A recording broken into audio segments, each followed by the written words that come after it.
Hello friends, आज का हमारा टॉपिक है कर्ण संधान, लोब्यूलोप्लास्टी। ठीक है, हमने कर्ण संधान की आवश्यकता क्यों होती है, यानी संधान लोब्यूलोप्लास्टी करनी है, उसकी जरूरत क्यों है। जब कर्ण की जो पाली होती है वो विभक्त हो जाए, आपस में अलग हो गई, तब हमें कर्ण संधान की आवश्यकता होती है। सबसे पहले हम कर्ण, पुराने टाइम में क्या होता था, कर्ण वेधन करते थे। अभी भी लड़कियां करती हैं, कर्ण वेधन कराती हैं।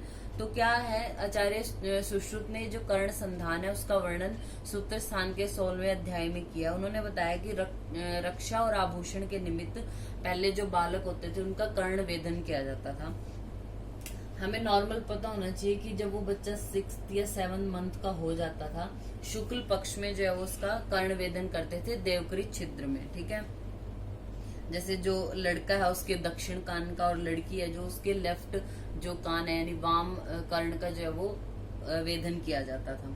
फिर आचार्य वाग्भट बोलते हैं 6th, 7th और 8th मंथ में हम कर्ण वेधन करते हैं हिमाग में, यानी जो ठंड वाली ऋतु है, हेमंत ऋतु है, उसमें हमने करना है कर्ण वेधन।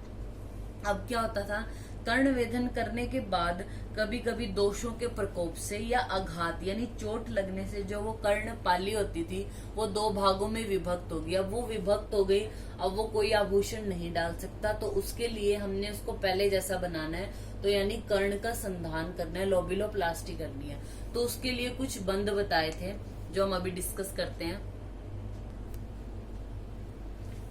ये हमारे जो है वो कर्ण संधान के जो है वो 15 कर्ण बंधन बताए गए हैं, 15, जिनमें से ये जो 10 बताए हैं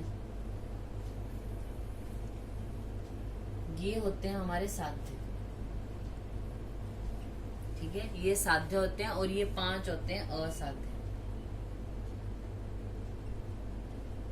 असाध्य को हम याद कर सकते हैं य व क, यवक सही से।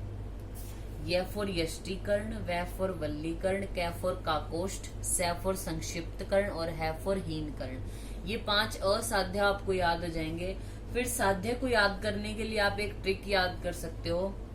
नैनीताल में उत्पल और वल्लूरक के बहुत सारे पेड़ हैं। आ गंड अर्ध व्यायाम करें। इसका मतलब नैनीताल यानी ने मतलब नेमि संधानक, नैनी मतलब निर्वेदिम। पहला नैनीताल बोलेंगे ना तो ने मतलब नेमि संधानक निर्वेदिम। उत्पल और वल्लूरक यानी ये तो नाम से ही है, उत्पल और वल्लूरक के बहुत सारे पेड़ हैं। आ गंड, आ मतलब आहार्य, आ फॉर असंग, आ गंड यानी गंड कर्ण। अर्ध व्यायाम करें, अर्ध का मतलब यहाँ पे अर्ध कपाट संधिक, और इसी से याद रख लेंगे हम कि कपाट संधिक भी है। व्यायाम करें मतलब व्यायोजन। ठीक है, तो हम इस ट्रिक से इसको याद कर सकते हैं। ये 15 हमारे कर्ण बंधन के आकृतियां यानी कर्ण संधान की ये 15 विधियां हैं, जिनमें से ये 10 साध्य हैं और ये 5 असाध्य हैं। ठीक है, जब हमने इनमें अब कुछ कंडीशंस हैं, जैसे ये आपको याद नहीं होंगी, अगर आप कर सकते हो तो बहुत अच्छी बात है। जैसे नेमि संधानक के लिए बताया, अब जो वो कर्णपाली अलग हुई है, विभक्त हुई है, उसको हमने देखना है कि वो किस तरीके से अलग हुई है, विभक्त कैसे हुई है। ऐसा तो यानी बिल्कुल रेगुलर ही लगेगा। अगर आघात की वजह से हो तो किसी भी तरीके से कान वो फट सकता है ना, यानी वो कर्णपाली विभक्त हो सकती है किसी भी तरीके से। तो बताया कि अगर कर्णपाली पृथुल आयत सम उभय हो तो हमें नेमि संधानक बंद लगाना है।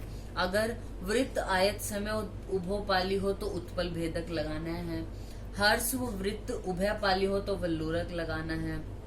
अगर अभ्यंतर की जो पाली है यानी फेस की तरफ की जो पाली है हमारे वो दीर्घ है, बड़ी है, बाहर वाली छोटी है तो असंगिम। अंदर वाली के बारे में बताया है कि अभ्यंतर जो पाली है अगर वो बड़ी है तो असंगिम लगाना है, अगर बाहर वाली बड़ी है तो गंड कर्ण लगाना है, गंड बाहर की तरफ लगाना है। अपाली बिना पाली यानी दोनों पालियां है ही नहीं तो हमें आहार्य बंद लगाना है। फिर आता है कि अगर पीठोपम पाली है क्षीण पुत्री का यानी क्षीण पुत्रिक रह गई, बहुत कम रह गई तो निर्वेदिम बंद लगाते हैं। फिर आता है स्थूल अणु सम विषम पाली हो तो व्यायोजिम लगाते हैं। फिर अगर कपाट संधि के लिए बोला है कि अभ्यंतर की दीर्घ है और इतर पाली अल्प है, यानी इतर यानी दूसरी तरफ की पाली छोटी है तो कपाट संधि।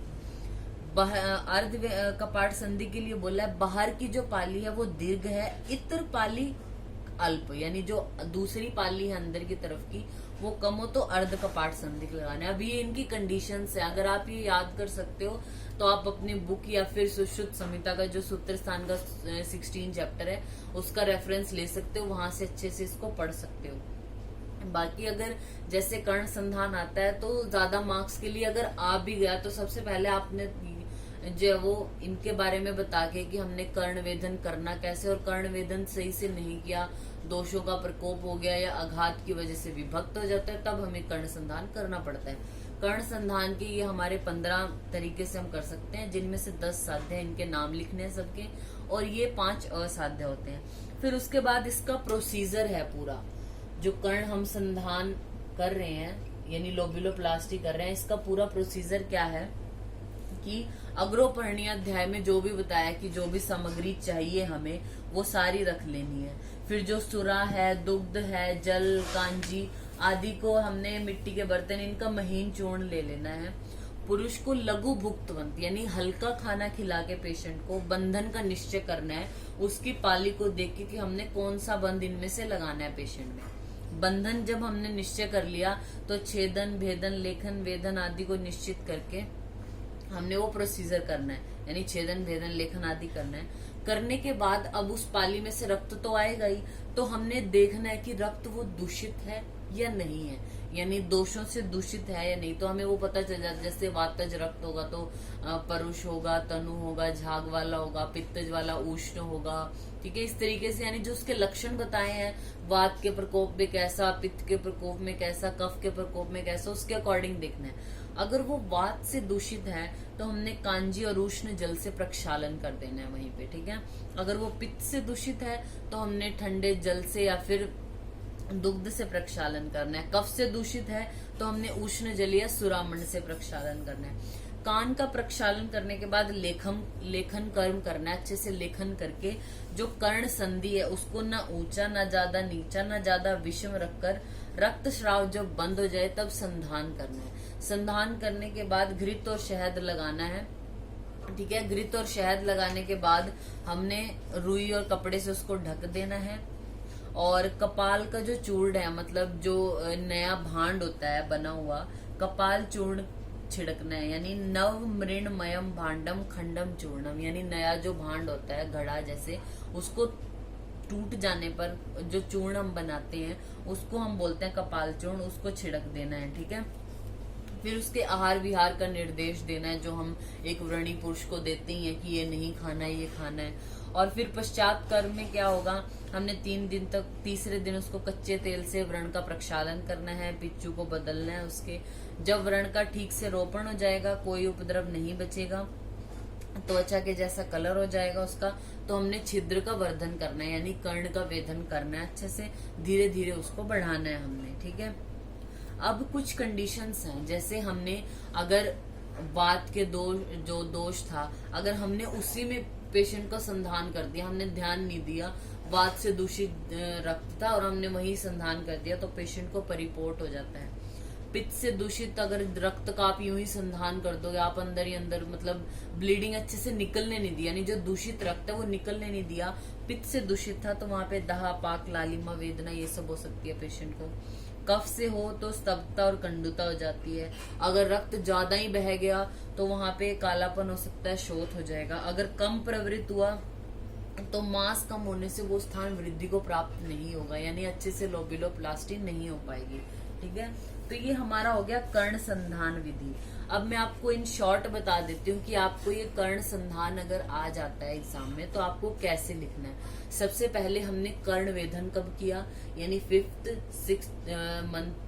6th, 7th मंथ में शुक्ल पक्ष में कर्ण वेधन करना है, देवकरी छिद्र में रक्षण और आभूषण के निमित्त करना है। फिर उसके बाद हमने कर्ण वेधन करने के बाद अगर कभी आघात की वजह से या दोषों के प्रकोप से कि जो कर्ण है वो विभक्त हो जाता है, यानी कर्ण की पाली विभक्त हो जाती है, उसके लिए आचार्य सुश्रुत ने सूत्र स्थान के 16वें अध्याय में कर्ण संधान का वर्णन किया है। कर्ण संधान करने के लिए हमारे पास 15 तरीके हैं, 15 बंधन है, 10 जिसमें से असाध्य हैं, 10 साध्य हैं, 5 असाध्य, इन सबके नाम लिख के, और अगर आप इनको अच्छे से लर्न कर पाए कि नेमी संधानक कब लगाना है, तो वो आप अच्छे से याद कर सकते हो, वो बहुत अच्छी बात है। आप उनको फिर इसके आगे लिख सकते हो। ये लिखने के बाद पूरा प्रोसीजर होगा, यानी अगर आपको ये कम मार्क्स के लिए आता है तो जस्ट आप इनके नाम लिख के और प्रोसीजर लिख के भी काम चला सकते हो। प्रोसीजर में कैसे हमने क्या किया, बंद का निश्चय किया, फिर छेदन लेखन जो भी करना है किया, फिर उसके बाद हमने वात से दूषित नहीं है या पित्त से है तो उसके अकॉर्डिंग किससे प्रक्षालन किया, फिर ना ऊंचा ना नीचा ना विषम रख के उसको अच्छे से संधान कर दिया, शहद और घृत का लेप लगा के कपड़ा ढक दिया। फिर जैसे हम व्रण का उपचार करते हैं, तीसरे दिन कच्चे तेल से परिषेक करना है और हमने जो है वो पिच्चू को बदलना है। इस तरीके से जो व्रणी पुरुष को जो भी निषेध है कि उसको क्या नहीं खाना, किस तरीके से व्यवहार करना है, वो सारे इसमें भी बताए गए हैं। ठीक है, तो ये हमारा टॉपिक हो गया कर्ण संधान, that is lobuloplasty. Thank you.